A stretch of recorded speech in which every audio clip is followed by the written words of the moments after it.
The car came without announcement. That detail, small as it seems, mattered enormously inside the Soviet system of 1953. A black ZIS limousine appeared outside the building where Marshal Georgy Zhukov had been staying, and the driver offered no explanation beyond a direction. The Kremlin, tonight. No written order accompanied the summons. No aide was permitted to travel alongside him. According to accounts that would surface only years later, Zhukov dressed in his full uniform as a soldier preparing for something he could not yet name. He had been summoned privately before. He understood, in the way that all men of his position understood, what private summons could mean. Moscow in early March carried a particular kind of cold. Not the sharp theatrical frost of January, but a deeper, patient cold that had settled into the stone of the city itself. The streets near the Kremlin were quiet at that hour. The great red walls were lit at their bases, throwing pale amber light across the cobblestones of Red Square. For most of Moscow, this was simply another winter night. For the man sitting in the back of that car, watching the familiar skyline draw closer through frost-edged glass, it was something more difficult to define. He was 56 years old. He had survived the worst war in human history, and yet, by several later accounts, those final minutes inside the moving car were among the most uncertain of his life. Georgy Konstantinovich Zhukov was, by any measure, the most celebrated military figure in the Soviet Union. His name had appeared in official dispatches stretching from the frozen gates of Moscow to the burning ruins of Berlin. He had stood on horseback at the Victory Parade of 1945, reviewing the long columns of soldiers who had carried the Red Army from catastrophic retreat to total and unconditional victory. Foreign newspapers had written of him with a respect rarely extended to Soviet officials. American generals had shaken his hand publicly and spoken warmly of his ability. For ordinary Soviet citizens, his face, wide, serious, decorated with more medals than most men could name, had become almost symbolic of the nation's survival itself. Inside the Kremlin, however, that kind of fame carried a different quality entirely. Joseph Stalin had spent the better part of 3 decades constructing a political order in which individual prestige was permitted only to the degree that it could be absorbed by the state and redirected toward the party. A commander beloved by his soldiers, admired by foreign allies, and celebrated regularly in the Western press, represented something the system could not easily contain, a center of loyalty that existed independently of any official appointment. Stalin had encountered such figures before. In each previous case, the historical record suggests the outcome followed a recognizable shape: celebration, suspicion, isolation, silence. There had already been signs. As early as 1946, Zhukov had been quietly removed from his position as commander of Soviet ground forces and reassigned to a lesser command in Odessa. No public explanation was provided. Officially, it was described as an administrative transfer. But people who moved within Soviet military circles understood the language of such reassignments. You did not send the general who had personally accepted Germany's unconditional surrender to oversee a provincial district for ordinary administrative reasons. Something had been decided about him, or at least a decision had been suspended, held carefully in reserve, waiting for the right conditions to complete itself. Zhukov accepted the transfer without public protest. He continued his work. He waited. By the early 1950s, he had been permitted to return to a more significant role. Whether this represented genuine rehabilitation or simply a recalibration of the pressure being applied to him is something historians have continued to debate. What is clear is that his name had never fully disappeared from the calculations of the leadership. Files continued to be maintained. Reports continued to be written. According to one version of events, drawn from fragments of internal correspondence that became partially accessible after the Soviet dissolution, a renewed examination of Zhukov's case had been ordered sometime in the final months of 1952. The precise nature of that examination, who authorized it, what it concluded, what action, if any, it recommended, remains a matter of deeply incomplete documentation. The car passed through the Kremlin gates without slowing. The guards on duty that night had clearly been expecting it, which meant the summons had been organized in advance, which meant someone at the very highest level had given the instruction personally. Inside the walls, the car stopped near one of the older building entrances. Zhukov was met by an aide, not his own, and led through corridors that most Soviet citizens would never see in their lifetimes. The carpets running along the central passages absorbed footsteps entirely. The building was warm and strangely silent. Some memories suggest that Zhukov was not told precisely who had summoned him until he was already deep inside the building, already past the point where turning back carried any practical meaning. What a private summons meant inside Stalin's system was understood by everyone who served within it, even if no one ever spoke that understanding openly. It meant that whatever was about to occur would leave no formal paper trail unless the leadership later chose otherwise.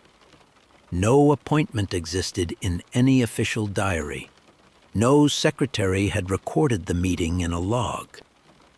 If the night ended badly for the man being summoned, the absence of documentation would make the explanation easier to manage afterward.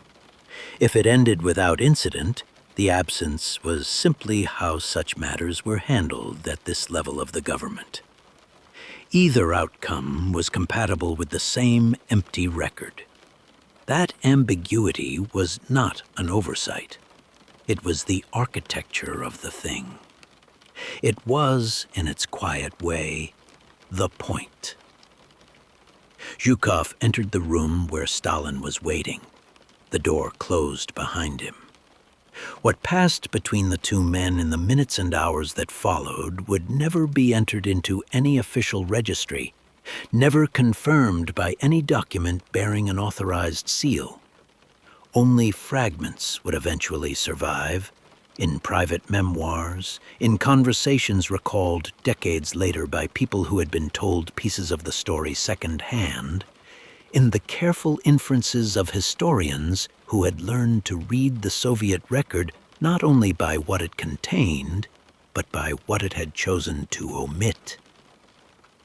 What we know with certainty is that Zhukov entered that room as the most famous general in the Soviet Union. What the record refuses to clarify, fully, cleanly, without remainder, is precisely what kind of man Stalin intended him to be when he left it. There is a particular kind of danger that comes not from failure, but from success that exceeds the frame built to contain it. Georgy Zhukov had not sought fame in the way that politicians seek it, through careful positioning, through managed appearances, through the slow accumulation of visible association with winning causes. His fame had arrived the way military reputation always arrives, through catastrophe survived and victory delivered at a cost that left a permanent mark on everyone who witnessed it. By the time the guns fell silent in Europe, Zhukov's name was not simply known. It was embedded in the consciousness of an entire generation of Soviet soldiers and citizens in a way that no official appointment could replicate and no official order could easily withdraw. That kind of recognition does not belong to the state. It belongs to the man. And inside Stalin's system, that distinction was the most dangerous one possible. The victory parade of June 1945 remains one of the most studied public spectacles of the Soviet era. Zhukov rode a white horse across Red Square while thousands of soldiers carried captured German standards to the base of Lenin's mausoleum and threw them down in a gesture that had been choreographed to communicate absolute finality. Stalin watched from the reviewing stand. He did not ride. According to accounts that circulated within Soviet government circles for years afterward, Stalin had considered taking the mounted role himself, but declined. Some said because he was uncertain of his horsemanship, others for reasons never fully explained. What is certain is that the figure the world's cameras captured that morning, the figure whose image filled the newspapers of London and New York and Paris, was not Stalin. It was Zhukov. The symbolism, intended or not, was not lost on the leadership. Western attention to Zhukov continued well beyond the parade. General Dwight Eisenhower, who had commanded Allied forces in Europe, treated Zhukov with a warmth and directness that stood out against the more formal diplomatic exchanges of the post-war period. Photographs existed of the two men together, Soviet Marshal and American General, conveying an ease that implied mutual respect between professionals rather than the wary courtesy of political representatives from opposing systems. British commanders spoke of Zhukov in similarly candid terms. The Western press, less constrained than its Soviet counterpart in expressing individual admiration, published profiles and assessments that described him in terms that would have been reserved, within the Soviet Union itself, exclusively for the party leadership. For Western audiences, he was simply the man who had stopped Hitler's armies. That clarity was, from the Kremlin's perspective, profoundly inconvenient. Inside Soviet government circles, the discomfort this created was rarely expressed openly, because expressing it openly would have required acknowledging that a military commander had accumulated a form of authority that the party had not granted and could not easily revoke. Several officials who later wrote memoirs, in the cautious, partial way that Soviet-era memoirs were always written, described a quality of unease in how Zhukov's name was discussed within certain Kremlin corridors during the late 1940s. Not hostility, precisely. Something more carefully managed than hostility. A studied neutrality. A pattern of changing the subject. The recognition, never formally articulated, that Zhukov represented a variable in the political equation that did not reduce neatly to any of the available categories. He was not a political rival in any conventional sense.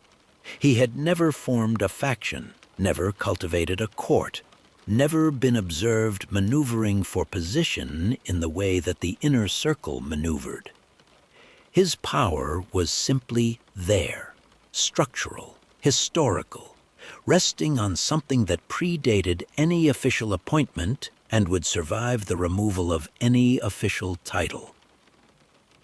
Soviet military officers who served under Zhukov during the war described a loyalty to him that was different in quality from the loyalty commanded by the state. It was personal. It was earned through shared experience under conditions of extreme violence and extreme loss.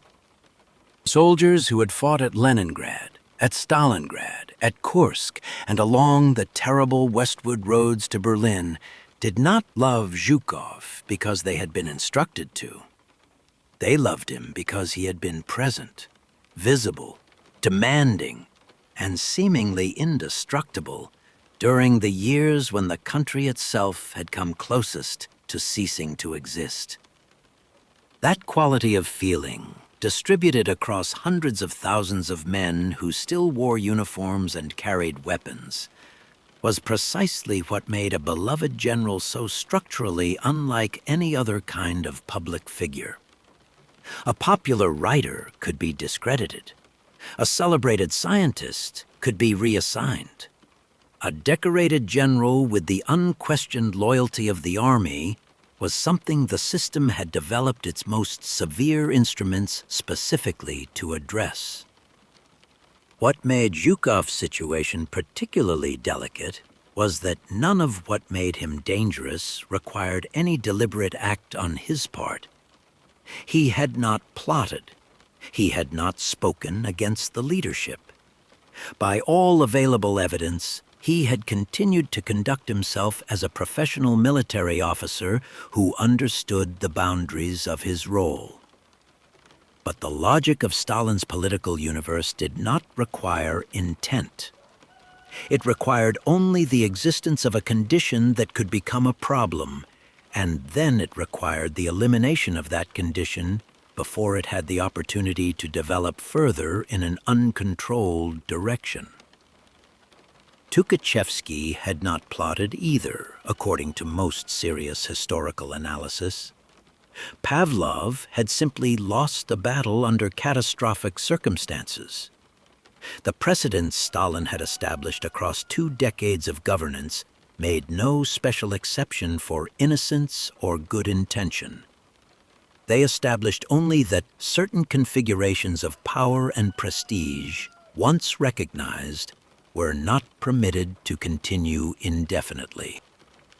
Stalin had dismantled men with armies behind them, men with decades of party loyalty recorded in impeccable files, men who had served him faithfully in the most intimate and consequential operations of his government.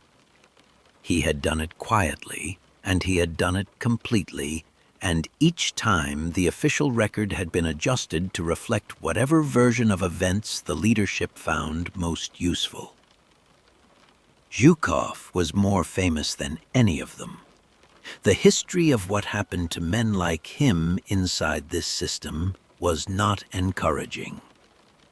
In the spring and summer of 1945, the movement of goods across the ruined landscape of Germany was so vast, so chaotic, and so poorly documented that it created conditions under which almost anything could disappear.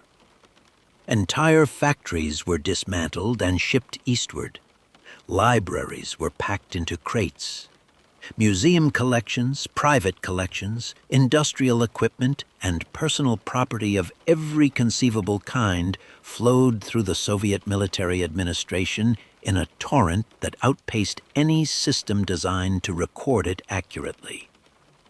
This was not a secret. It was a deliberate policy, the systematic transfer of German material wealth toward the Soviet Union as a form of reparation for the destruction the war had caused in the East. The scale was staggering. The bookkeeping, by any honest account, was not. Against this backdrop, distinguishing between what had been properly confiscated for the state and what had been quietly diverted for personal purposes was extraordinarily difficult. Soviet commanders at every level of the occupation administration operated in an environment where the rules were genuinely unclear, where official guidance contradicted itself, and where the line between confiscation and appropriation had been rendered effectively invisible by the sheer volume of material passing through military hands. Many officers brought items home. This was known. It was, to varying degrees, tolerated. What transformed ordinary wartime behavior into a formal accusation depended entirely on who was doing the accounting afterward, and who had decided, for reasons that might have nothing to do with the items themselves, that a particular name needed to appear in a particular kind of document. The accusations that gathered around Zhukov in connection with what came to be called the trophy affair did not arrive all at once. They accumulated. According to archival fragments and partial testimonies that became accessible in the years following the Soviet dissolution, investigators connected to the Ministry of State Security had, at some point in the late 1940s, compiled materials suggesting that items recovered from German sources, paintings, furniture, silver, quantities of fabric and clothing, had passed through Zhukov's personal command and had not appeared in official state inventories. Some accounts described searches of properties associated with him. Others mentioned witness statements from officers or staff who had been present during certain transfers. The precise contents of these materials, the full list of accusations, and the conclusions any formal investigation may have reached were never made comprehensively available. What surfaced came in fragments, and fragments by their nature cannot be definitively read. The critical point in understanding how this affair functioned inside the Soviet political system is not whether the accusations were accurate. Accuracy was relevant only if the system chose to make it relevant. What mattered was that the accusations existed, that they had been committed to paper, and that the paper was being held somewhere accessible to the people who made decisions about careers, about freedom, and about survival. In Stalin's government, a file of this kind was not primarily an instrument of justice. It was an instrument of leverage. It could be activated or it could be withheld. It could be expanded or it could be quietly reduced. Its existence alone altered the position of the person it described, made him more cautious, more compliant, more aware that his continued freedom rested on the continued goodwill of those who controlled the filing cabinet. The trophy accusations against Zhukov functioned, in this sense, less as a criminal case than as a form of permanent administrative pressure. What historians have found consistently unsatisfying about the documentary record surrounding this affair is not the absence of material, but the pattern of its absences. Reports that should logically have followed from the investigations that apparently occurred cannot be located. Transfer records that would ordinarily accompany materials of this significance show gaps at precisely the moments when they would be most informative. According to one account from a researcher who examined relevant files in the 1990s, certain documents appeared to have been reviewed and reordered at a date substantially later than their original creation, suggesting that someone had returned to the file after its initial assembly not to add new information, but to assess what it contained and perhaps to determine what should remain visible. This kind of secondary handling of archival material is difficult to prove and easy to explain away, but it leaves an impression. Files do not organize themselves. The question of who assembled the trophy dossier and precisely when the order to do so was given is one that the available record refuses to answer cleanly. Some historians have pointed to the period immediately following Zhukov's reassignment to Odessa in 1946 as the moment when investigative attention intensified around him, suggesting that the file was built to justify a decision already made rather than the decision being made in response to what the file revealed. Others have suggested that materials were gathered over a longer period, maintained at a low level of activity, and then renewed whenever the political usefulness of the case seemed to increase. A third view holds that the trophy affair was never truly a primary concern at all, that it served mainly as the most documentable component of a broader unease about Zhukov, providing the kind of concrete, paper-supported accusation that Soviet legal procedure required before more serious action could be formally initiated against a figure of his standing. None of these versions excludes the others entirely. In the logic of the system that produced the affair, they could all be simultaneously true. A file begun for one purpose could be expanded for another. An accusation assembled as leverage could be upgraded to a prosecution if circumstances warranted. The same documents that had been used to pressure a man into compliance could, with the addition of a signature from the right official, become the foundation of a criminal charge. Zhukov would have understood this. Anyone who had spent a career inside the Soviet military and political system would have understood it without needing to be told. The trophy file was not simply an allegation about paintings and furniture. It was a door.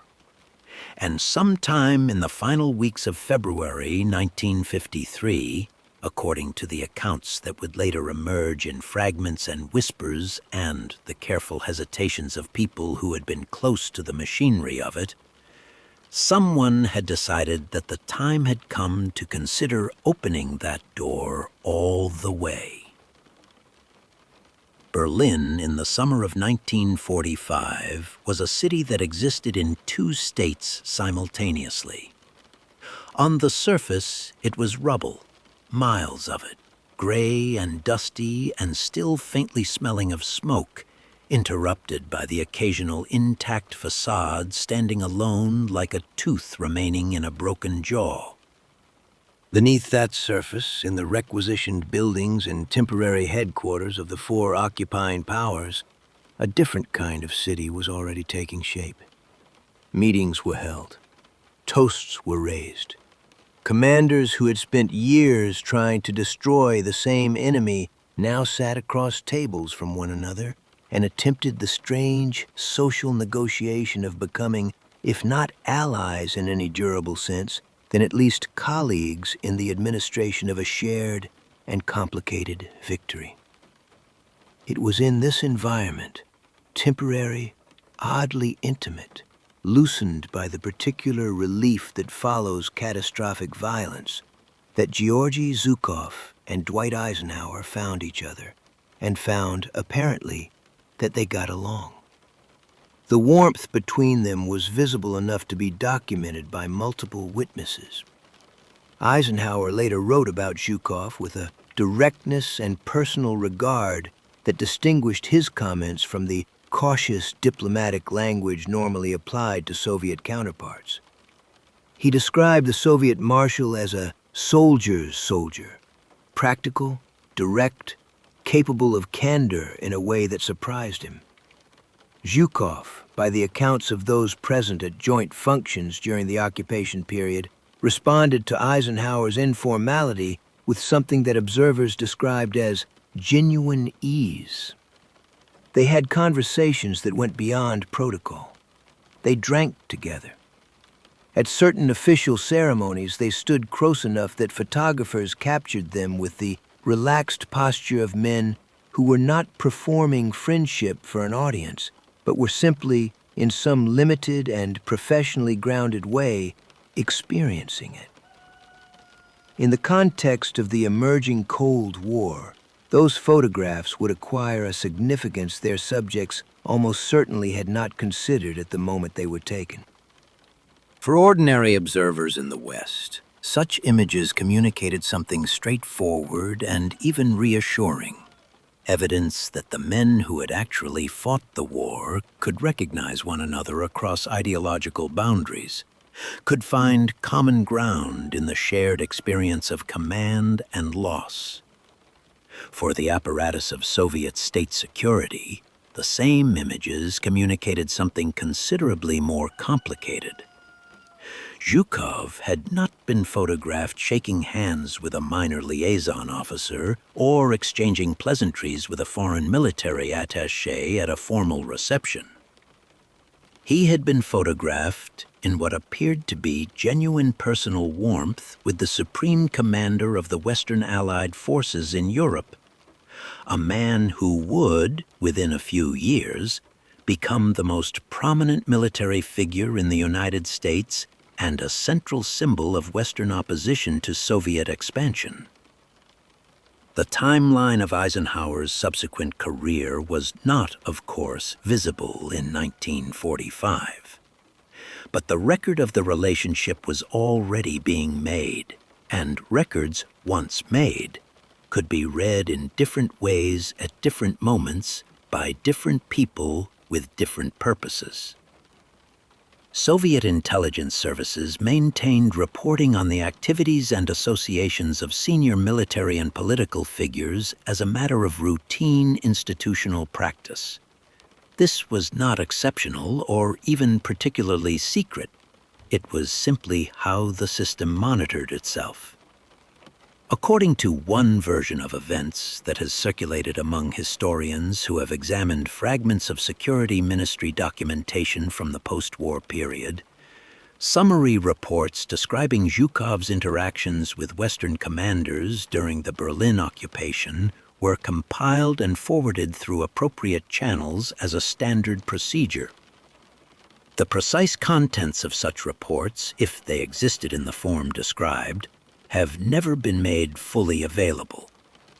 What has been suggested, carefully by people working from partial materials, is that the characterizations used in certain of these summaries went beyond neutral description, that the frequency and informality of certain contacts had been noted, that specific exchanges had been flagged not necessarily as evidence of disloyalty, but as items warranting continued observation.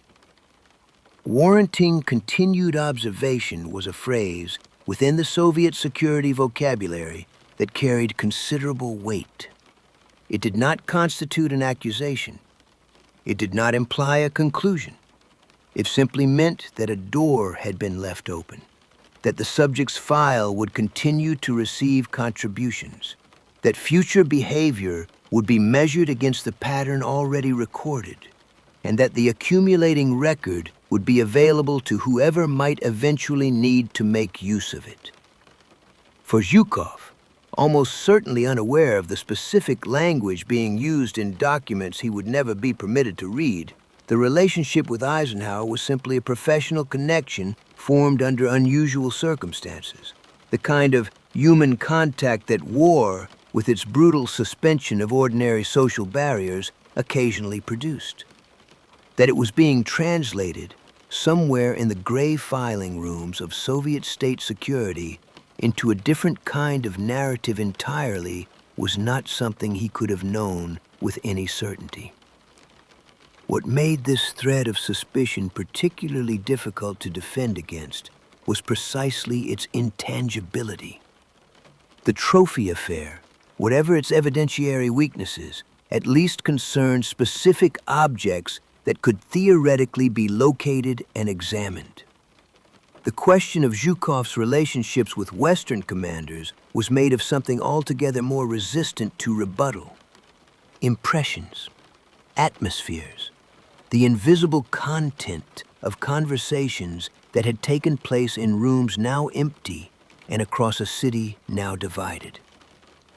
A man accused of keeping furniture could, in principle, return the furniture. A man accused of seeming too comfortable in the company of foreign generals had no equivalent recourse. The perception was the accusation, and the accusation could not be disproved because it had never been formally made. It existed only as a pattern of notation in files that Zhukov could not see, assembled by people whose names he did not know, according to criteria that had never been published in any official document he could reference or challenge or appeal. Testimonies from individuals who worked in proximity to Soviet security structures during the late 1940s suggest that Zhukov's file, whatever precise form it took, was not a static document. It continued to receive attention. At certain intervals, according to some accounts, it appears to have been reviewed at levels above the routine. Whether this reflected ongoing investigative interest, political instruction from higher authority, or simply the bureaucratic momentum of a case that had once been considered important enough to open and therefore needed to be periodically revisited, is not something the surviving materials resolve. What they suggest in the aggregate is that someone maintained a continuous awareness of Zhukov, not as a celebrated commander whose service to the state was being honored in retirement, but as a subject whose profile warranted monitoring. The architecture of suspicion around him was not built in a single moment of decision. It was assembled slowly, carefully, over years, by hands that left very little trace of their work in the official record. And by the winter of 1952, moving into 1953, that architecture, whatever it actually contained, was apparently ready to be used. There is a particular shape to certain kinds of political endings inside the Soviet system, and once you have learned to recognize it, you begin to see it everywhere in the historical record. It does not announce itself.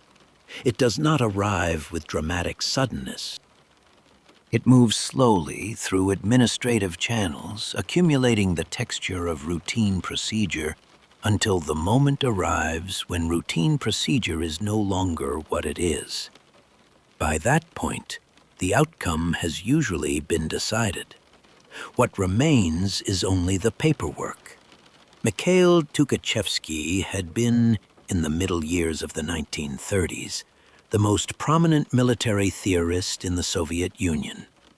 He had modernized the Red Army's thinking about mechanized warfare, cultivated relationships with foreign military establishments in the course of official duties, and achieved a level of professional reputation that extended well beyond Soviet borders. He was a marshal. He was decorated. He was, by the judgment of his peers inside and outside the Soviet system, genuinely exceptional. In 1937, he was arrested on charges of treason and conspiracy with foreign powers. He was tried in a proceeding that lasted approximately 1 day. He was executed shortly after. The foreign relationships that had once been the normal conduct of his official duties appeared in the accusation documents as evidence of his disloyalty. His professional distinction appeared as evidence of his ambition. Everything that had made him remarkable was reframed, in the logic of the proceeding, as evidence of his danger. The files that had recorded his achievements were not destroyed. They were simply read differently. Dmitry Pavlov commanded Soviet forces in the Western Military District when Germany invaded in June 1941. The catastrophe of those first weeks, the encirclements, the staggering losses, the collapse of defensive positions that had been confidently declared impregnable, was real, and the military failures were genuine. But the speed with which Pavlov was arrested, tried, and shot within weeks of the invasion's beginning suggested that the proceeding was serving a purpose beyond the purely judicial. Someone needed to be accountable for what had happened, and accountability in Stalin's system was not distributed according to where the actual decisions had been made. It was distributed according to where it was most useful for it to be placed. Pavlov was a decorated commander. He had been celebrated for his service in Spain. He had received appointments that implied confidence from the highest levels. None of that was relevant by July. The same system that had elevated him provided the administrative machinery to remove him, and it did so with a speed that left no space for the kind of deliberation that might have produced a different conclusion. These were not isolated cases. The purge of the Soviet military officer corps in the late 1930s removed, by various historical estimates, a substantial fraction of the experienced senior command, men who had built their careers over decades of revolutionary and post-revolutionary service, men whose files contained records of loyalty and competence that stretched back to the Civil War. The accusations varied in their specifics. The structure beneath those specifics did not vary. Famous general, extensive file of distinguished service, foreign associations arising from the normal conduct of official duties, whispered or documented concerns about loyalty or ambition, private confrontation with the system's authority, then silence. The pattern repeated with enough consistency that it ceased to be a pattern and became something closer to a procedure, a recognized sequence of steps that, once initiated, had a very strong tendency to reach its customary conclusion.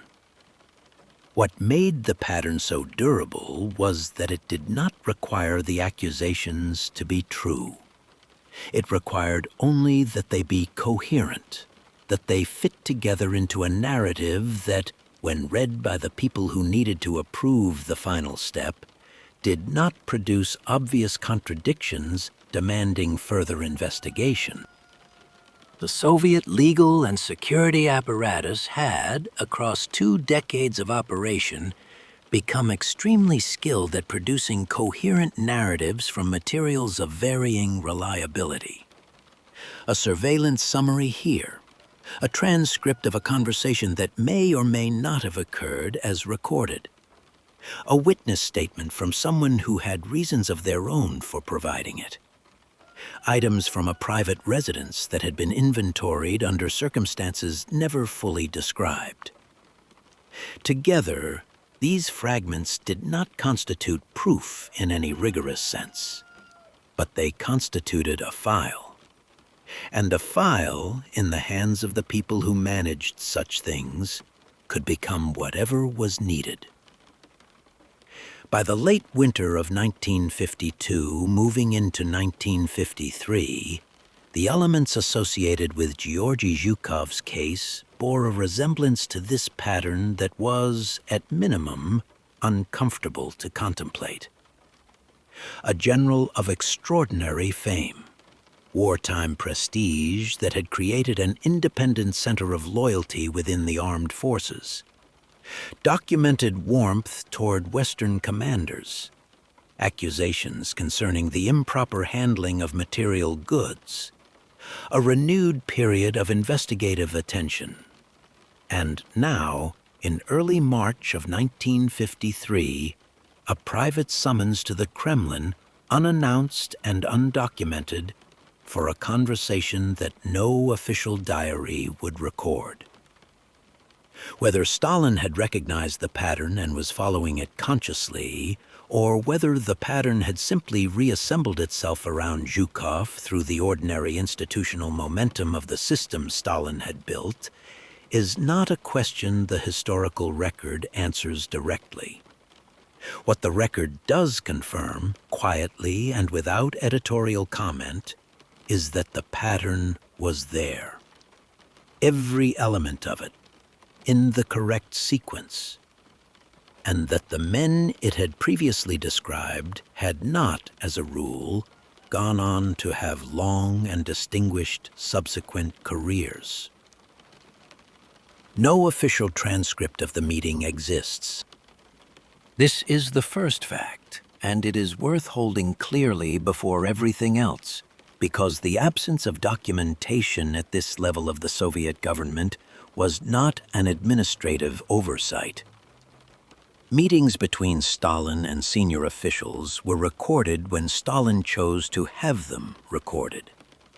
Conversations that appeared in no diary, no secretarial log, no internal memorandum of any kind were conversations that Stalin had decided in advance should leave no trace in the institutional memory of the state. The decision to create no record was itself a record of intent, a signal legible to everyone who understood how the system operated that whatever occurred in that room was to be managed outside the normal channels of Soviet administrative life. Zhukov would have understood this the moment he entered and found no stenographer present, no aide positioned at a side table, no pen moving across paper. The absence of witnesses was not neutral. It was a condition that had been deliberately arranged. What can be reconstructed of the meeting comes from a small number of sources, none of them complete, none of them uncontested. There are fragments in memoirs written years after the fact by individuals who were not in the room but who were told pieces of the story, by people who had been in adjacent corridors, by officials briefed in the days that followed, by members of the security apparatus who later defected or survived long enough to speak more freely than had been possible during the Stalin years. These accounts do not agree in every detail. They agree enough. According to several of them, the meeting began with the surface formality that such encounters always maintained, an acknowledgement of Zhukov's service, a reference to some matter of military organization or strategic planning, the kind of opening that preserved for a few minutes the official fiction that this was a routine consultation between a head of state and a senior commander. That fiction did not last long. Documents were placed on the table. This detail appears in more than one account, and the consistency is significant precisely because the people who reported it were drawing on different sources. What the documents contained is described in varying terms, references to the trophy investigation in one account, surveillance summaries concerning foreign contacts in another, a combination of both in a third. Some testimonies indicate that specific dates were cited, specific locations, the names of particular individuals who had allegedly provided statements. Whether these were genuine investigative materials or documents assembled for the specific purpose of this encounter, constructed to produce an effect rather than to record a finding, is something no available source clarifies. In Stalin's system, the distinction between those two categories had been deliberately blurred for decades. A document looked the same, regardless of how faithfully it reflected events in the world outside the room where it had been written. Stalin's questions, by the accounts that have survived in partial and imperfect form, did not take the shape of genuine inquiry. People who had experience of interrogations conducted within the Soviet security apparatus and who later described those experiences consistently noted a particular quality to questioning of this kind, that it proceeded not toward discovery, but toward a predetermined destination, that the answers offered were less important than the act of answering, that what was being measured was not the content of the responses, but something in the respondent's manner, composure, and willingness to engage with the framing being offered. According to one account, Stalin asked Zhukov directly about a specific conversation alleged to have taken place in Berlin in 1945, a conversation with a Western officer on a specific date in which specific things had reportedly been said. Whether that conversation had occurred as described, whether it had occurred at all, was almost beside the point. The question placed Zhukov in the position of either confirming a version of events he could not verify or denying something he could not disprove. Both responses left him standing on ground that the questioner had chosen. Zhukov's interior state during these exchanges is something the historical record can only approach indirectly through the accounts of people who spoke with him afterward and through the kind of inference that long familiarity with a person's character sometimes permits. He was not, by any description that survives of him, a man given to visible panic. His wartime record suggests someone capable of functioning with clarity under conditions of extreme pressure, capable of making decisions quickly, of maintaining outward composure while managing internal conditions that would have overwhelmed less disciplined personalities. But the kind of pressure he had navigated on the battlefield was pressure with a direction, pressure against which action was possible and even expected. What confronted him in that room was different in a way that mattered. There was nothing to command here. There was no countermove that his rank or his record or his considerable intelligence made available to him. There was only the room and the table and the documents and the questions from a man who had demonstrated across 3 decades of governance that he was entirely capable of ending the career and the life of anyone sitting across from him, regardless of what that person had contributed to the survival of the state. Some who were told of the meeting later recalled that Zhukov spoke carefully, that he acknowledged what could be acknowledged, disputed what could be disputed, and was precise in distinguishing between the two. This description, if accurate, suggests a man who had made a rapid and accurate assessment of his situation and had decided that the only available strategy was a kind of controlled candor, giving the questioner enough engagement to avoid the appearance of evasion while offering nothing that could be directly used against him. Whether this approach satisfied Stalin, irritated him, or produced in him some other response that influenced the eventual outcome of the night is not something any surviving account addresses with confidence. What they suggest, collectively, is that the meeting continued for a period measured in hours rather than minutes, that it was not a brief confrontation, but a sustained examination, conducted in the particular silence of a building that had been deliberately emptied of witnesses, in a room where the distance between a question and its consequences had never been shorter. At some point, the meeting ended. The documents were removed from the table, or they remained. Accounts differ on this detail in a way that may itself be meaningful. Zhukov was allowed to leave. He walked back through the corridors he had entered hours earlier, past the absorbed carpets and the pale corridor light, and was returned to the car that had brought him. That he was not detained in the building, that he passed through the Kremlin gates again and re-entered the city outside, was not necessarily a resolution. It was an interval. In the logic of the system that had summoned him, an interval and a conclusion were not the same thing, and only one of them was final. What Zhukov carried out of that room with him, the specific content of what had been said, what had been shown to him, what had been implied in the spaces between the formal questions, remained for the rest of his life something he discussed only in the most guarded and partial terms, as if the room itself and the silence it had contained were things he had decided were safer left undescribed. The strangest element of the Zhukov case is not what happened.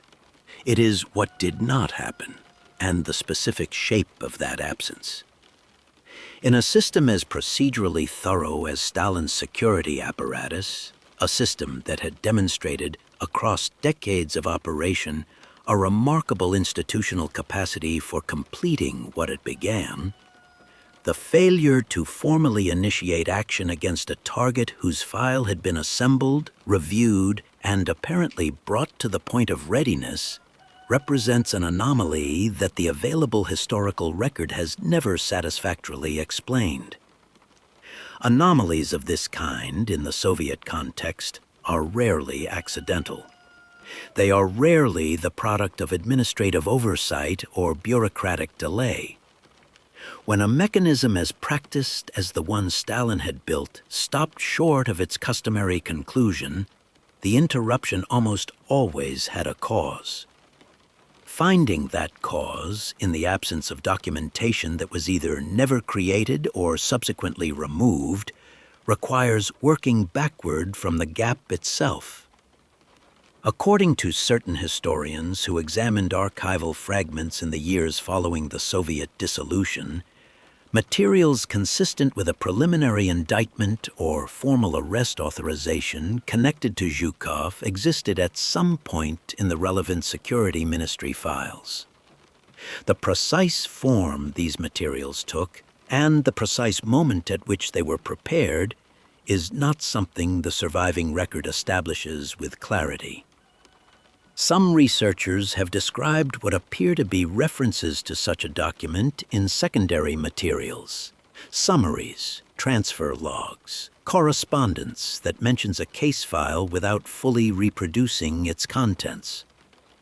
Others have found what might be the negative outline of such a document, a space in the filing sequence where something of that description should logically appear, given the bureaucratic logic of how cases at this level were processed, but where nothing now remains.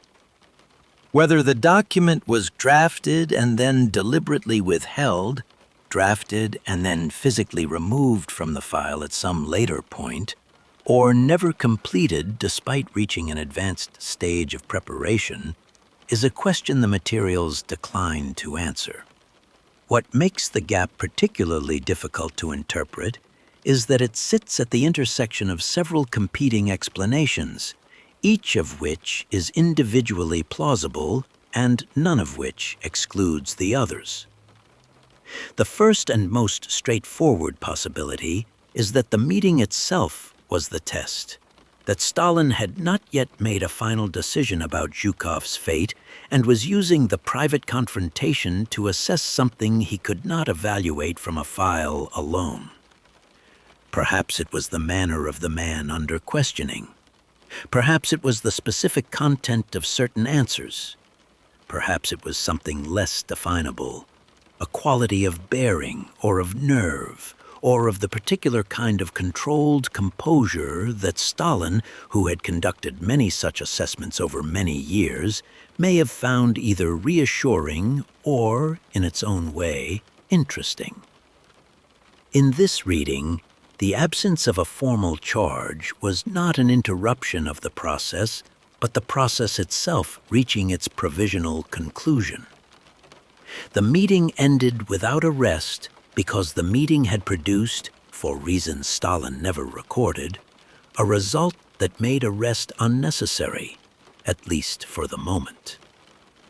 A second possibility, which some accounts support with more specificity than is comfortable to dismiss, is that Zhukov received some form of warning before the meeting, that someone inside the security apparatus or connected to it had found a way to communicate to him the nature and approximate contents of what had been assembled against him. Such warnings did occur inside the Soviet system, though they were rare and extraordinarily dangerous for whoever provided them. The institutional loyalty that the apparatus demanded was not universal in practice, and there were, throughout the Stalin period, individuals who used their proximity to the machinery of repression to quietly alert particular targets, sometimes from genuine personal loyalty, sometimes from political calculation, sometimes for reasons that defied simple categorization. If Zhukov entered the Kremlin that night knowing in advance what documents might be placed before him, his measured and careful responses during the meeting take on a different quality. They become not the improvised performance of a man thinking quickly under pressure, but the execution of a strategy prepared in advance. And the absence of a formal charge becomes, in this reading, the outcome of that preparation. Evidence that Zhukov had managed to navigate the encounter in a way that closed rather than opened the path toward formal proceedings.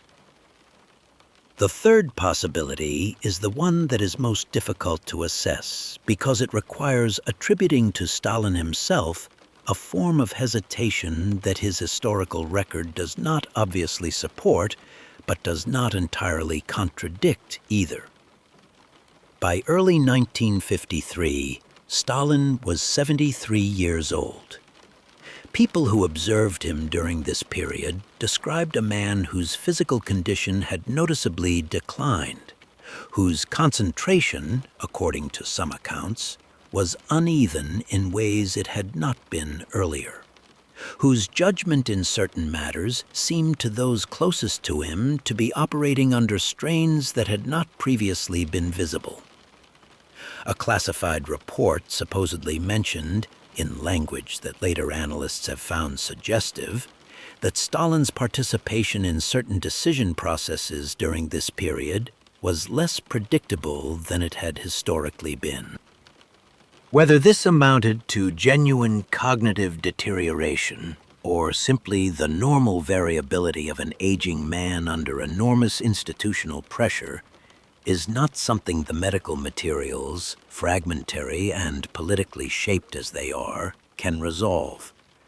But it raises the quiet possibility that the failure to complete the action against Zhukov was not a decision so much as a deferral, that the final authorization was simply never given, not because it had been consciously withheld, but because the man whose signature it required had not yet gotten to it. There are memories suggesting that in the days immediately following the Kremlin meeting, people within the security and military establishment who were in a position to observe such things noticed an unusual quality of suspension around Zhukov's case, that it was neither advancing nor being formally closed, that it occupied a kind of administrative limbo that everyone involved recognized as unstable and temporary. Individuals in that environment understood that such suspensions did not resolve themselves. They waited for a decision from above, and the decision, when it came, would move quickly in whichever direction had been chosen.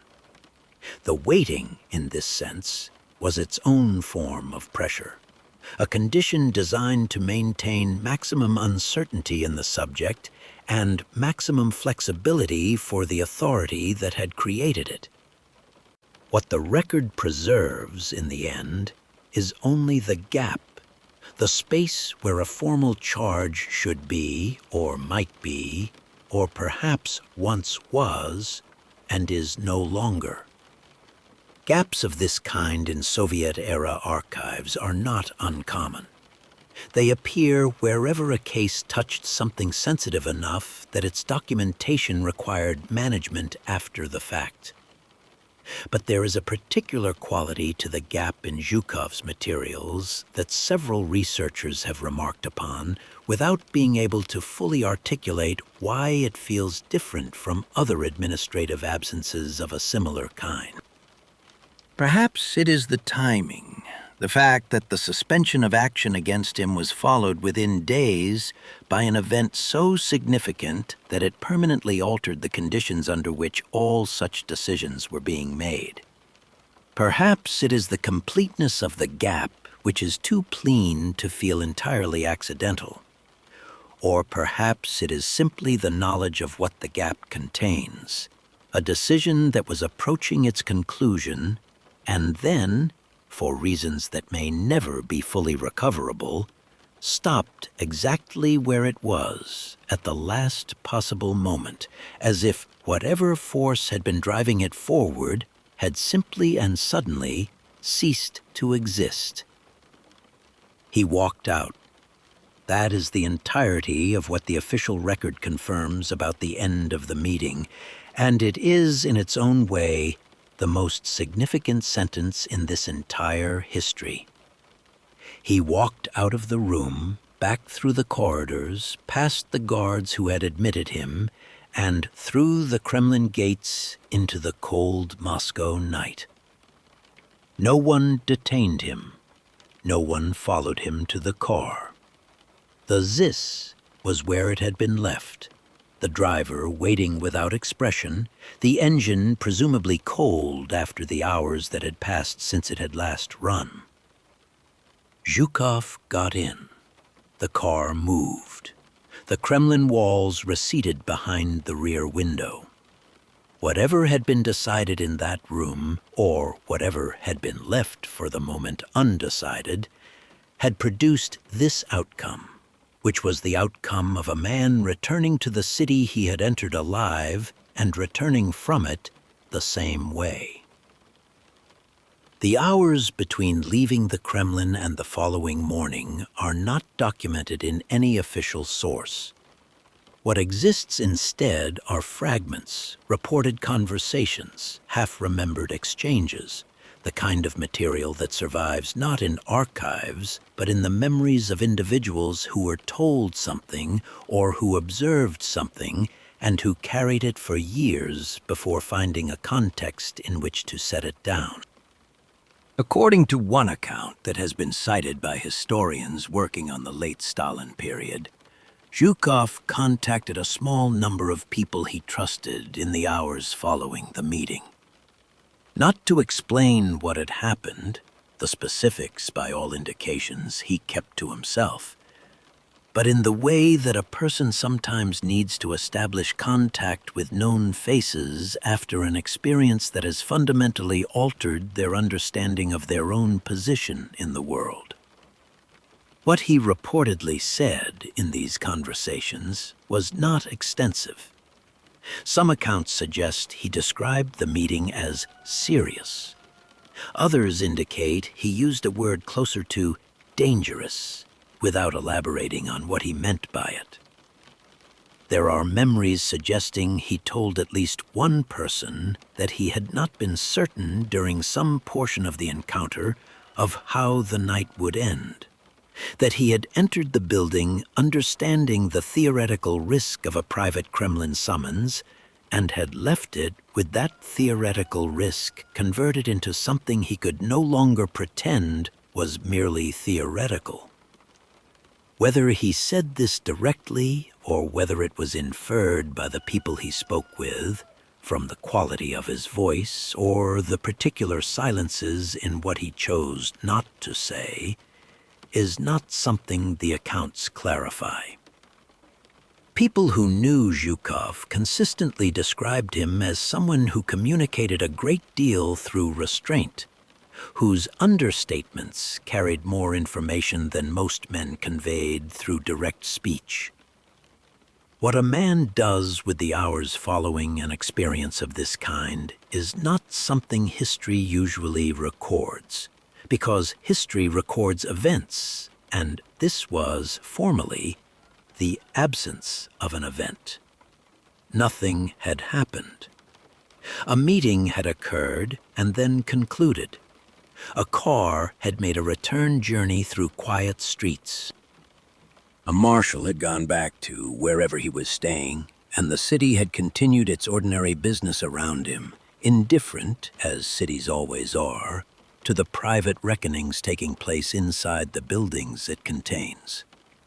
The absence of an event, however, is not the absence of experience. The mind continues to work. The specific details of what was said, what was placed on the table, what was implied in the framing of certain questions, turn themselves over and over in the way that significant experiences do, not diminishing with repetition, but accumulating weight, acquiring new dimensions, revealing implications that the shock of the original moment had obscured. There is something in the accounts of those hours that resists easy description and yet feels, in its resistance, entirely truthful. The detail that Zhukov contacted trusted people but said little. The suggestion that he slept poorly or did not sleep at all. The sense conveyed by those who spoke with him in the days immediately following that something had shifted in his manner, not dramatically, not in any way that would have been visible to casual observers, but perceptibly to people who knew him well. A quality of heightened attention, perhaps, or its opposite, a kind of stillness that comes from having assessed a situation clearly and found that there is nothing to be done about it except wait. He had survived the night. That was the fact available to him. What the night's survival meant for the days and weeks ahead was something he had no way of knowing, and he was experienced enough to understand that not knowing was itself the condition he would have to inhabit for the foreseeable future. The cold of early March in Moscow is a patient cold, as noted at the beginning of this story. It does not announce itself dramatically. It simply continues, steady and impersonal, making no distinction between the remarkable and the ordinary, between the man who has just survived something he cannot name and the driver who brought him home and will remember nothing of the evening worth telling. The city looked the same as it had looked before the car entered the Kremlin gates. The streets were the same streets. The buildings held the same darkness in their windows. Nothing visible had changed. And yet something had passed in those hours inside the building at the center of it all. Something that left a mark on a man who had navigated artillery and encirclements and the catastrophic reversals of the largest land war in human history without ever appearing, to those around him, to have been genuinely afraid. Whatever it was, he did not describe it fully to anyone. Perhaps he couldn't find the language. Or perhaps he understood, with the particular clarity that sometimes follows very close escapes, that some experiences are better carried quietly, kept in the interior, away from the record, in the only place the system could not reach. 5 days. That is the interval, according to the most commonly cited reconstruction of the timeline, between the private Kremlin meeting and the moment Joseph Stalin was found collapsed on the floor of his private quarters at the Kuntsevo dacha. 5 days between a conversation that left no official trace and the beginning of the end of an era that had defined Soviet political life for nearly 3 decades. The proximity of these two events does not constitute evidence of any connection between them. It is presented here only as proximity, a fact of timing that the historical record preserves without commentary, and which each observer must weigh according to their own understanding of what proximity in history is permitted to mean. The official account of Stalin's final days was, like most official Soviet accounts of sensitive matters, a document shaped as much by what it omitted as by what it contained. According to the version released through state channels in the days following his death, Stalin had suffered a cerebral hemorrhage in the early hours of the 1st of March, 1953. He had been found by staff at the dacha. Medical assistance had been summoned. He had remained unconscious with brief and deteriorating intervals of partial consciousness until his death on the 5th of March.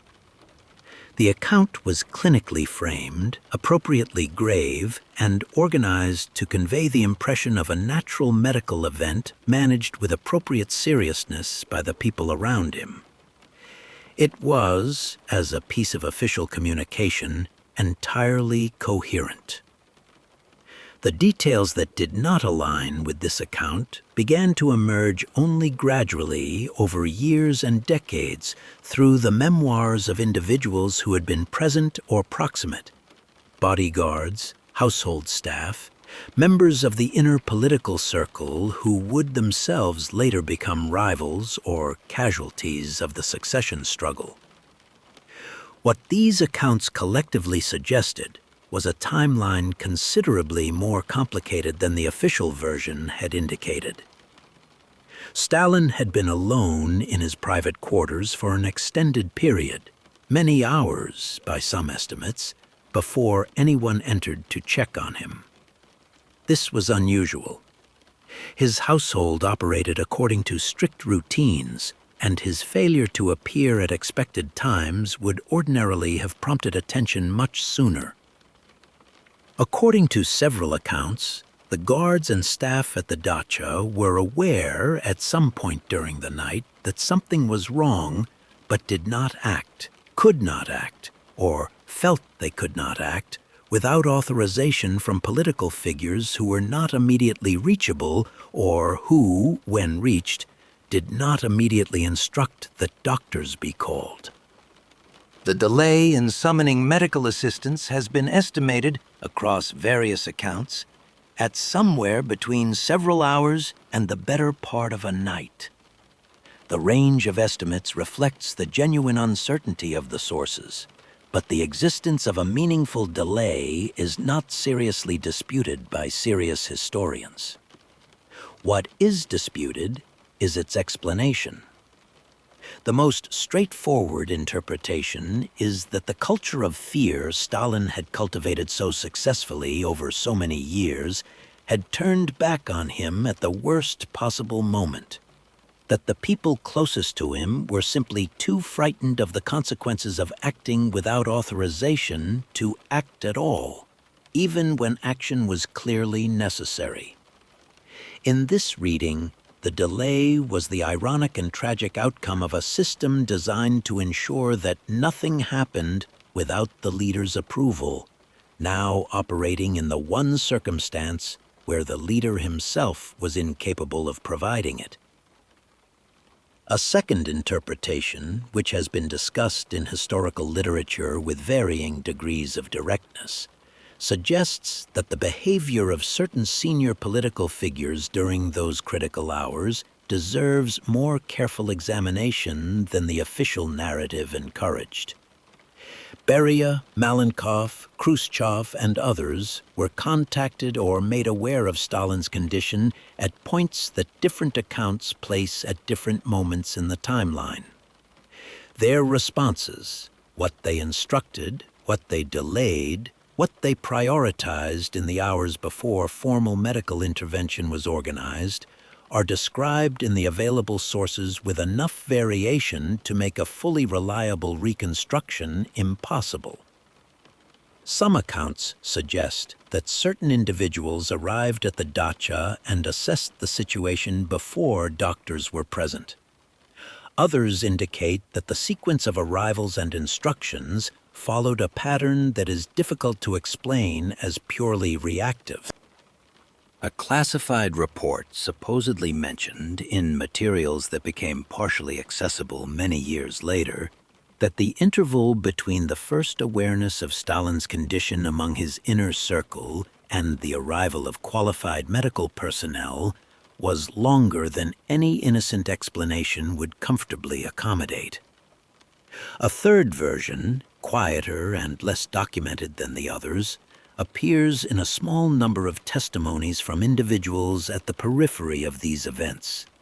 People who were not in the room, but who were in the building or in the circle of people who were told what had occurred in the hours before the official account was assembled. Some of these testimonies indicate a quality of atmosphere during those hours that they described years later as less like a medical emergency and more like a political calculation being conducted in real time. Not grief, not panic.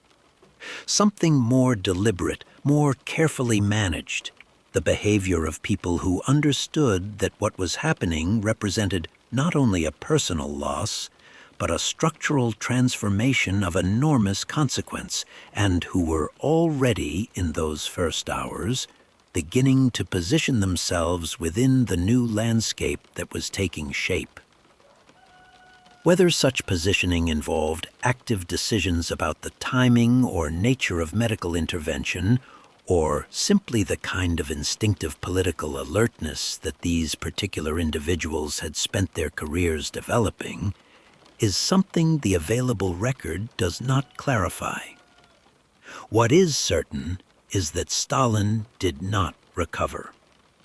The hemorrhage was severe, and the medical consensus that has been applied retrospectively to his condition suggests that even prompt intervention would likely not have altered the fundamental outcome.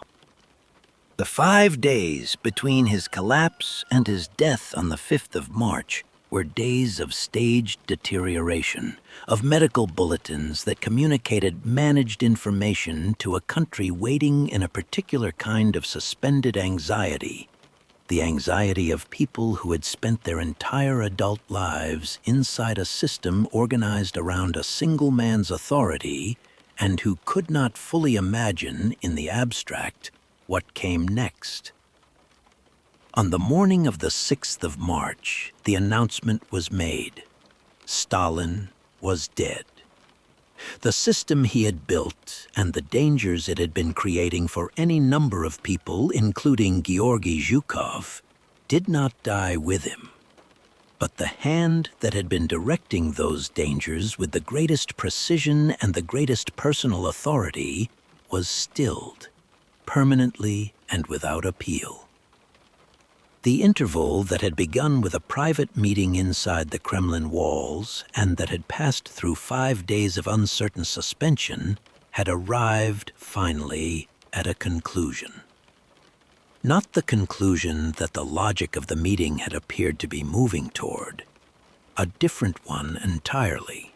The kind that history occasionally produces, not through anyone's plan, but through the sudden, indifferent, entirely biological intervention of time.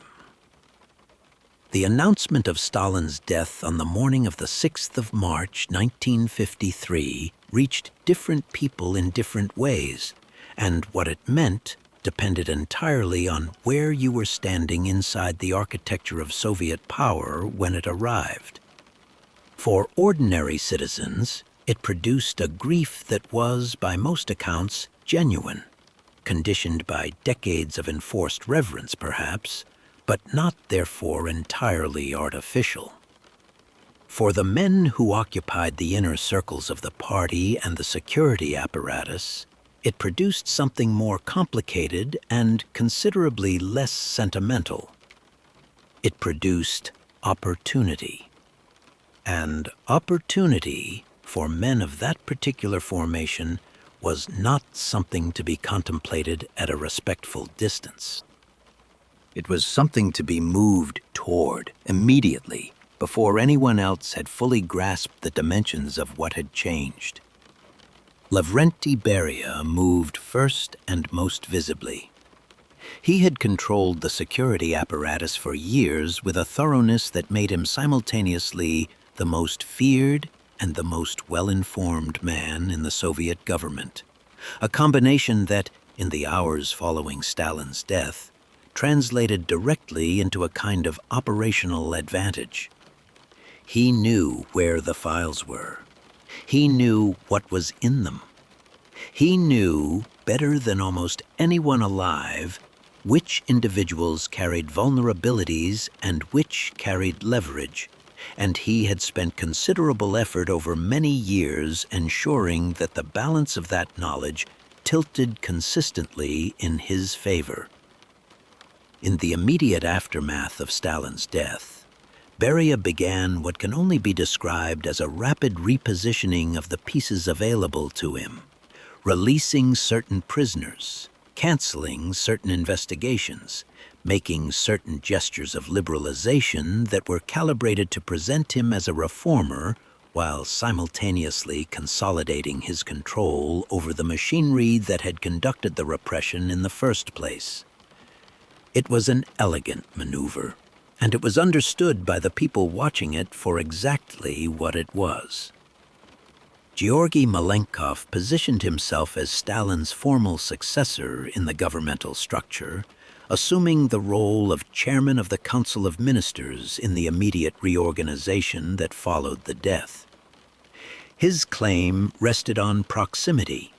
He had been closer to the center of Stalin's administrative operations than almost anyone, and on the support of enough key figures to make the transition appear, at least initially, orderly. Nikita Khrushchev, less obviously powerful in those first days, operated with a patience and a lateral intelligence that his eventual rivals consistently underestimated. He understood something that the others, in their rush toward the most visible positions, may have weighted less carefully. That in a moment of genuine political transition, the institutions capable of applying physical force were not merely instruments to be directed from above. They were actors. And the most significant such institution, the one with the most men and the most weapons, and the deepest roots in the national memory of survival and sacrifice, was the military. The military's loyalty in the coming months was not a secondary consideration. It was potentially the primary one. This is where Georgy Zhukov re-enters the calculation. Not as a subject of investigation, not as a file being reviewed in a ministry basement, but as an asset. The transformation was not announced. There was no ceremony of rehabilitation, no official acknowledgement that anything had previously been wrong. The machinery of accusation that had been assembling itself around him simply lost its directing intelligence, and in the absence of that intelligence, it ceased to operate. Files do not prosecute themselves. Investigations do not continue without someone giving the instruction to continue them. The people who had been managing Zhukov's case found in the weeks following Stalin's death that the political environment in which that case had made sense was no longer the environment they were operating in, and that the careful work of building a dossier against the most famous general in the Soviet Union had become, almost overnight, an activity with no clear sponsor and no obvious future. Khrushchev's awareness of what Zhukov represented was neither sentimental nor idealistic. It was strategic in the most precise sense. A general of Zhukov's stature, with his documented record and his relationship with the officer corps, represented a form of institutional credibility that no politician could manufacture from scratch. In the power struggle that was already developing beneath the surface of the formal transition, the question of who the military trusted, or could be persuaded to trust, was not abstract. It was operationally significant in a very immediate way.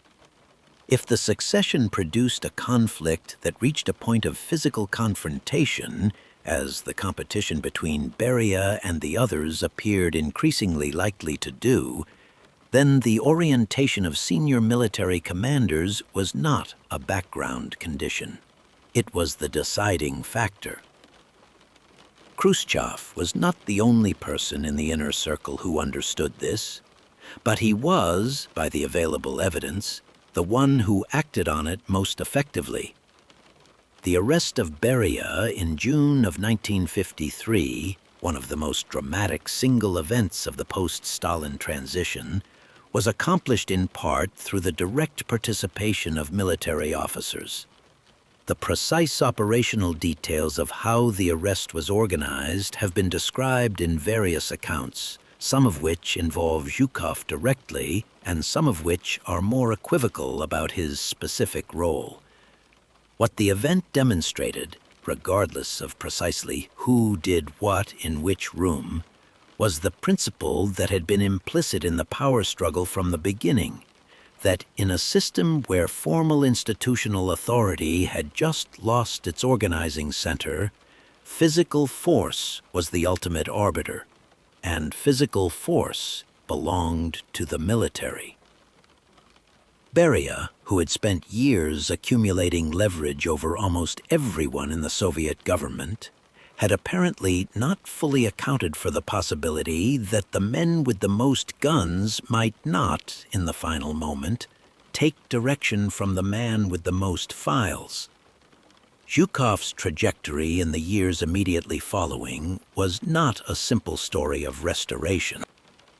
He was returned to significant positions, given responsibilities commensurate with his rank and his demonstrated ability, and treated, publicly, officially, as a valued figure in the new order that was assembling itself from the wreckage of the old one. But his name had never been formally cleared of the accumulations that had gathered around it during the preceding years. The trophy affair was not adjudicated and closed with a finding of no wrongdoing. The surveillance materials concerning his Western relationships were not reviewed and officially dismissed. The preliminary documentation that may or may not have constituted an arrest authorization was not produced and ceremonially destroyed. Nothing so clean occurred. The files simply became inactive, suspended in whatever state they had reached at the moment Stalin's death removed the pressure that had been driving them forward. They remained where they were, in whatever basement or cabinet or filing sequence they occupied, neither confirmed nor denied, neither resolved nor abandoned. Available, in principle, to whoever might one day need to make use of them again. Zhukov had not been exonerated. He had been reprieved, and there is a considerable difference between the two. Exoneration closes a matter. A reprieve simply means that the matter has been set aside, that the conditions which made it dangerous have temporarily changed, and that the man walking out of danger is doing so not because the danger has been removed, but because, for the moment, it has found other directions to travel. He understood this, almost certainly, with the clarity of someone who had spent enough years inside the Soviet system to know the difference between an ending and a pause. He had survived, not through the vindication of his record, not through the exposure of the accusations against him as false, not through any formal process that produced a finding in his favor. He had survived because a man had died. Because the timing had been what it was. Because 5 days had passed between a meeting that could have ended his life and a stroke that ended someone else's. In the brutal arithmetic of Soviet political survival, this was not a small thing. It was, in fact, everything. The opening of Soviet archives in the years following 1991 was understood by historians who had spent careers working around the edges of materials they could not directly access as a moment of potential resolution. Here, finally, was the possibility of reading the record as it actually existed, not through the filtered summaries and carefully managed disclosures of the Soviet era, but through the original documents themselves, the raw files, the internal correspondence and surveillance reports and decision memoranda that had accumulated across decades of institutional operation and been stored, presumably intact, in the vast and largely unexplored filing systems of the former security ministries. The expectation was not that everything would become clear. Historians are professionally accustomed to incomplete records. the expectation was simply that the shape of what remained unknown would become, at last, more precisely definable. That it would be possible to identify with some confidence what questions the materials could answer and what questions they could not. What researchers encountered instead, in connection with a number of sensitive cases from the late Stalin period, was a different kind of experience. Not the familiar incompleteness of records that had simply aged and degraded and suffered the ordinary attrition of institutional memory, but something that felt, in certain files, more deliberate. Gaps that appeared in locations too significant to be accidental. Sequences that were internally consistent except at precisely the moments where consistency would have been most revealing. The bureaucratic logic of Soviet record-keeping was, for all its other qualities, highly systematic. It generated documentation at predictable intervals and in predictable forms, and when those forms were absent, it was usually possible to identify the absence as a specific kind of absence rather than simply a general one. In Zhukov's case, researchers who examined the relevant materials described finding the specific kind. Reports that should have existed according to the procedural requirements of a case that had reached the apparent stage of development that Zhukov's had reached were not present in the locations where such reports were normally stored. This was not by itself conclusive. Materials from the late Stalin period were subject to considerable disruption during the transition following his death, and the reorganization of the security ministries in the 1950s created genuine disorder in filing systems that had previously been maintained with considerable rigor. Documents were transferred between institutions, reclassified, merged into new organizational structures, and in some cases, simply lost in the administrative turbulence of a system rebuilding itself under new management. Any honest assessment of the archival situation has to accommodate this general disorder as a baseline explanation for individual absences. What was harder to accommodate as general disorder was the pattern of the absences in Zhukov's file, the specific locations where documentation was missing and, equally, the specific locations where it was present. What remained was, in several researchers' assessments, curiously selective. Materials from the earlier periods of interest in Zhukov, the initial investigations of the mid-1940s, the trophy affair documentation from the Odessa period, were partially represented, though not completely. Materials from the period of renewed attention in the early 1950s, the period closest to the Kremlin meeting and most directly relevant to any action that may have been approaching completion, were represented most thinly of all. Some accounts described finding what appeared to be the administrative skeleton of a case file, the indices, the transfer notations, the reference numbers that implied the existence of contents that were no longer present, without the substantive materials those references indicated had once been attached to them. The housing remained. What it had housed was gone. Transfer records are among the most reliable indicators of deliberate file management because they document the movement of materials between locations and leave traces that survive even when the materials themselves do not.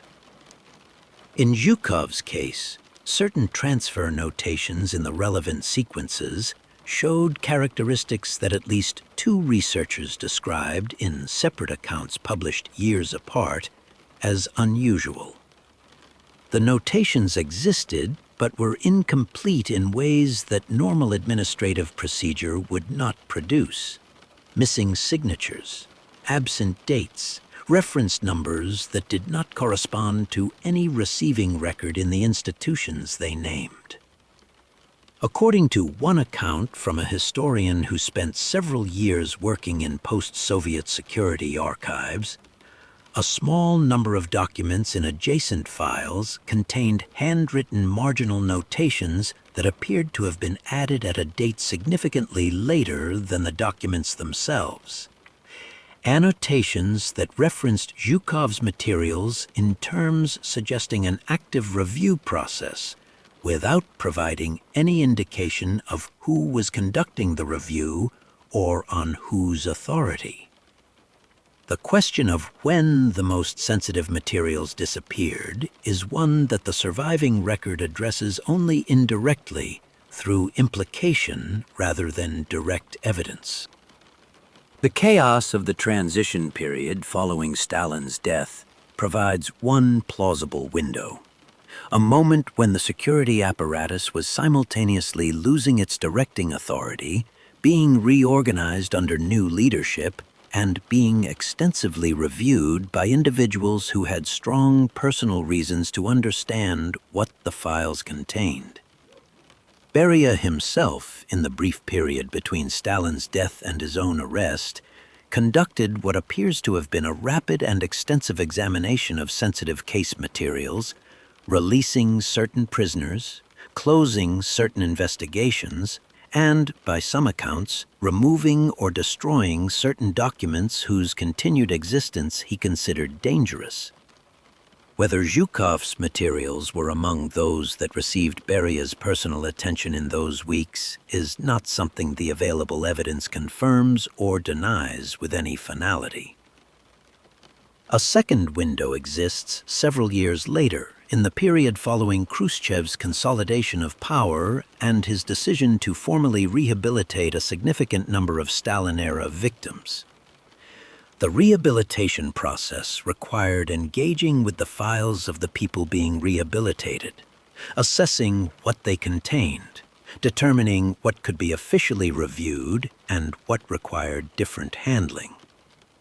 For individuals whose cases had been straightforward in the sense that they had been formally tried and convicted, the rehabilitation process had a defined procedure.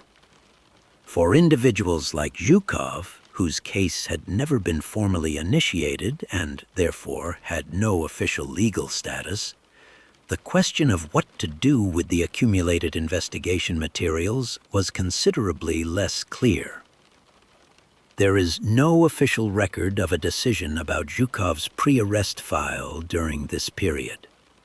The absence of such a record is, again, precisely the kind of structured absence that suggests a decision was made, and made at a level where formal documentation of the decision itself was considered inadvisable. Who had reasons to manage what remained visible in Zhukov's file is not a question with a single obvious answer. Beria had reasons. The materials connected him to the investigation's operation. Khrushchev had reasons. The materials potentially complicated the political relationship he was cultivating with Zhukov and the military establishment. The surviving members of the security apparatus who had actually assembled the case had reasons of professional self-preservation.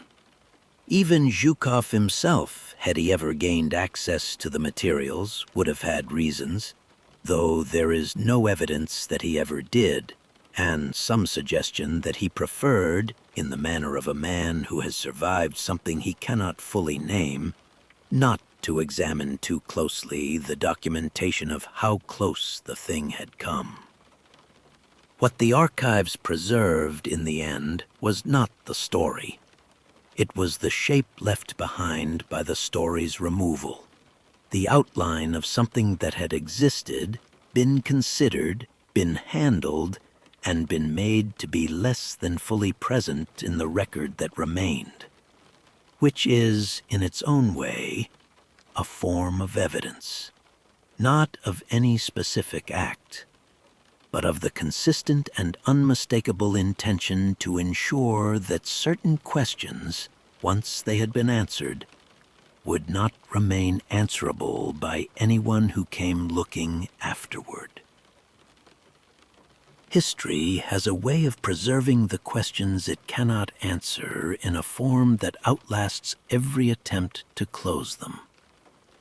The meeting between Stalin and Zhukov in early March of 1953 produced no official record, generated no formal outcome, and left behind only the negative impression of its own occurrence, the absence of documentation where documentation should be, the gap where a file's conclusion should appear, the silence of a man who walked out of a building and spent the rest of his life discussing what had happened inside it only in the most guarded and partial terms.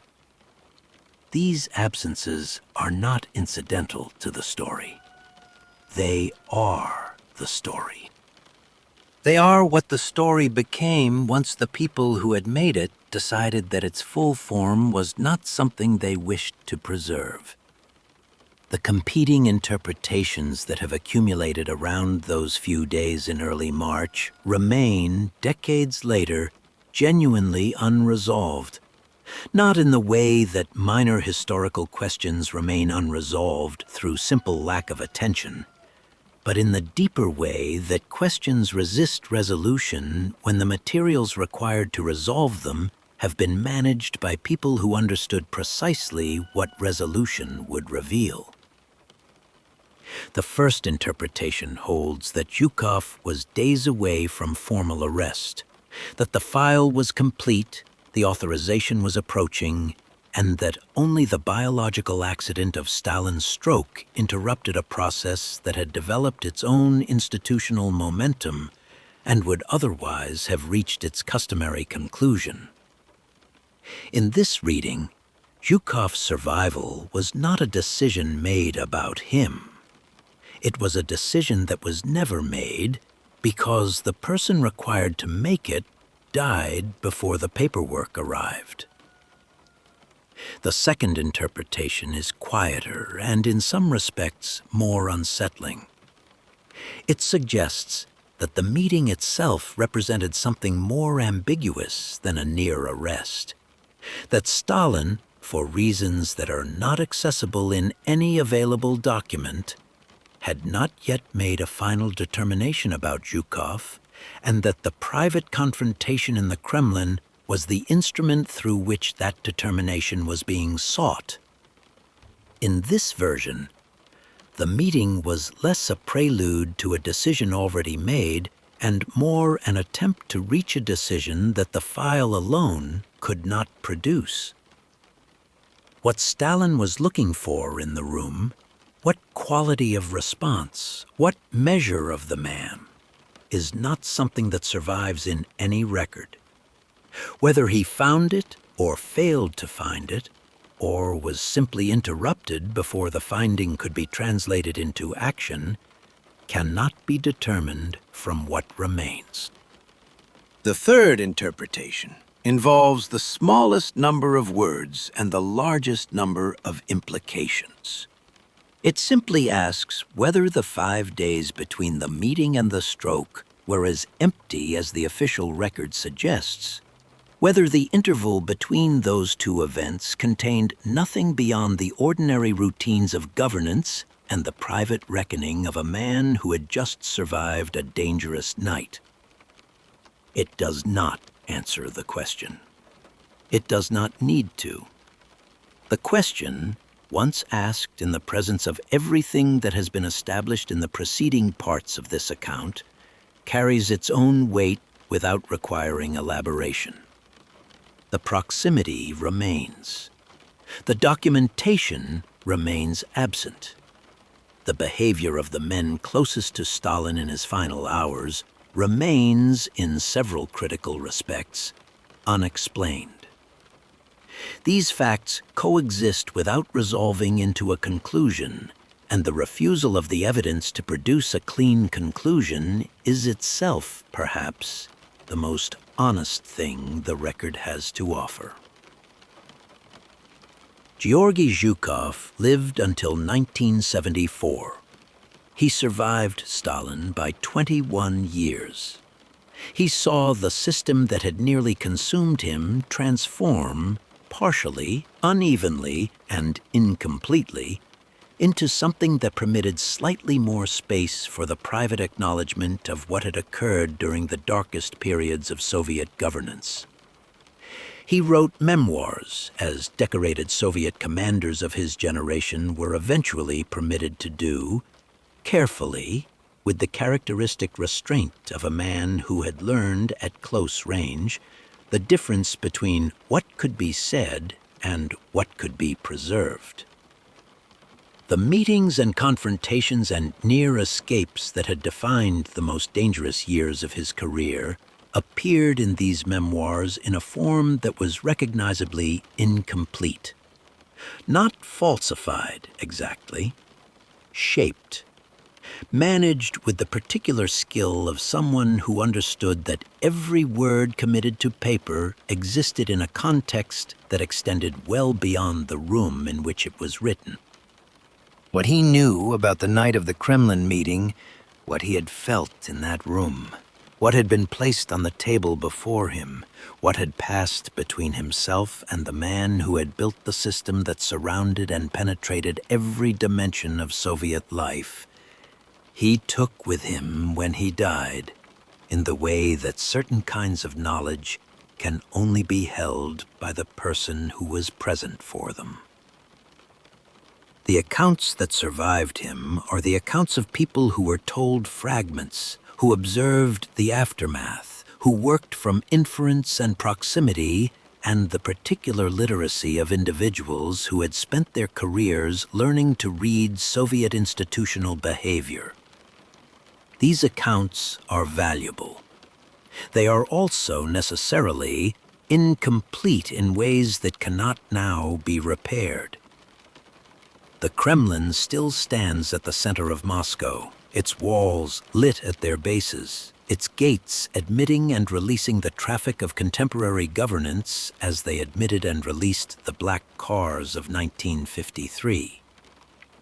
The corridors Zhukov walked that night still exist, though the carpets have been changed and the offices repurposed and the building refitted many times over in the decades since. The files that recorded what the system was building around him rest in whatever state they reached, partial, managed, deliberately incomplete, in archives that continue to yield occasional fragments to researchers patient enough and fortunate enough to find them. What those fragments will eventually add up to, whether they will ever accumulate into an account that can be read without remainder, is a question that the history of this particular case does not encourage optimism about. Some questions stay open not because the answers were never known, but because the people who knew them made very deliberate decisions about what to preserve and what to allow to disappear. The night Stalin nearly executed Zhukov is one of those questions. The meeting happened. The file existed. The proximity of 5 days between a private confrontation and a fatal stroke is a fact that the calendar confirms and the official record declines to contextualize. What connects these facts, or whether anything connects them beyond the impersonal mathematics of timing, is something that the available evidence will not resolve. It leaves only the image of a man in a black car moving through the cold Moscow dark, approaching a building he was not certain he would leave, carrying the knowledge of whatever happened inside it for the rest of his long and improbable life, quietly, carefully, in the only place the system had never quite managed to reach. If this account raised questions you find yourself unwilling to set aside easily, the other histories on this channel were assembled with the same care, each one a case where the official record and the human record diverge in ways worth examining. Watch them and bring to them the same attention you brought here. Leave your thoughts in the comments below. What you believe about that night. What you think the gap in the archives contains. Whether you find the timing of 5 days meaningful or accidental. These conversations matter, and the perspectives of people who remember the Cold War era firsthand belong in them as much as any archival fragment. And if this story held your attention, the simplest thing you can do is leave a like. It ensures that questions the official record preferred to leave unanswered continue to find the audience they deserve.